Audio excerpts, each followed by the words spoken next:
Hello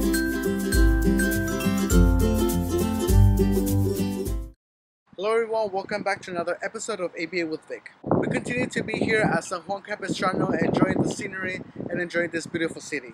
Before we begin with this week's topic, go ahead and click the subscribe button so that every week you can get weekly updates of ABA with Vic. This week's topic is task analysis. Task analysis is a form of data collection.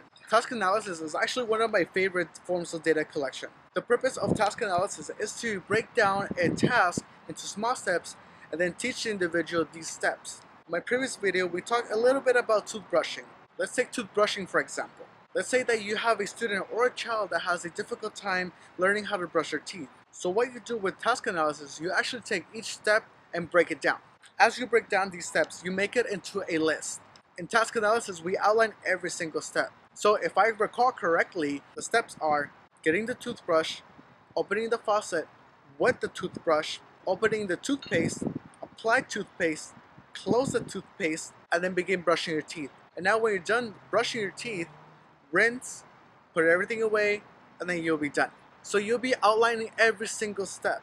And then you take data on if the individual is able to independently complete the task or each step. Here's an example of a task analysis form. So what we have here is the actual task analysis form. Now on the left side we have the steps for toothbrushing.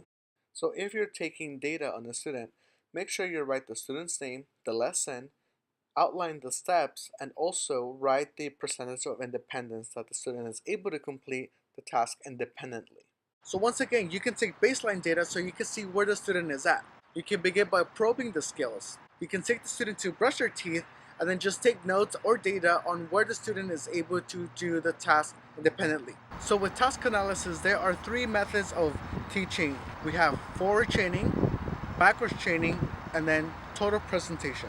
So with backwards chaining, what you will do is to prompt the first and second to last step. And then the very last step, you're gonna have them do it independently. So for example, you will prompt the individual to get the toothbrush, apply toothpaste, rinse it, brush your teeth, spit, put it away, and then the last step they're gonna do independently, which is put the toothbrush away. So forward chaining is the complete opposite of backward chaining. Now, with forward chaining, you're gonna have the individual complete the first step of a task independently, and you're gonna prompt the second step all the way to the last step. So taking again the example of toothbrushing, you're gonna have the individual get the toothbrush, and then you're gonna prompt wetting the toothbrush, brushing the teeth, rinsing, spitting, and then putting it away. This is forward chaining. Now, total task presentation is when you completely do everything for the individual. So once again, with the example of toothbrushing, total task presentation will be you physically prompting to get the toothbrush, open the water, wet the toothbrush, apply toothpaste, close the toothpaste, brush, rinse, spit, and then put it away. You're gonna prompt every single step with total task presentation. With task analysis, you could break down any task. It could be washing hands, eating, feeding, cooking, putting on clothes. As you collect data, remember to take accurate data.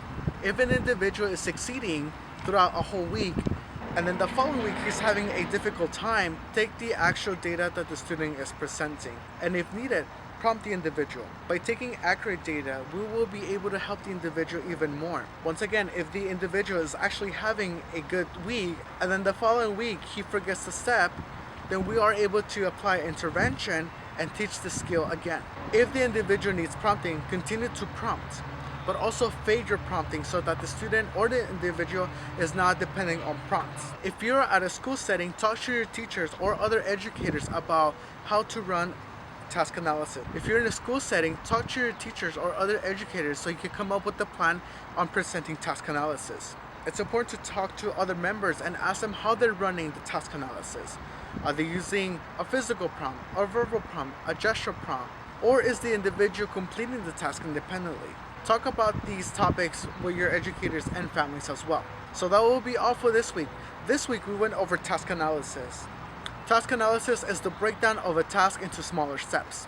We also spoke about forward chaining, backward chaining, and total task presentation. Now that will be all for this week. If you have any questions or comments, please leave me a comment down below. If you like this video, give it a thumbs up.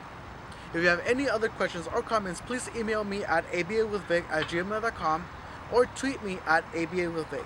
And now we're on Facebook at ABAwithVic. Now that will be all for this week. Remember to make this week amazing. And as always, thank you for watching.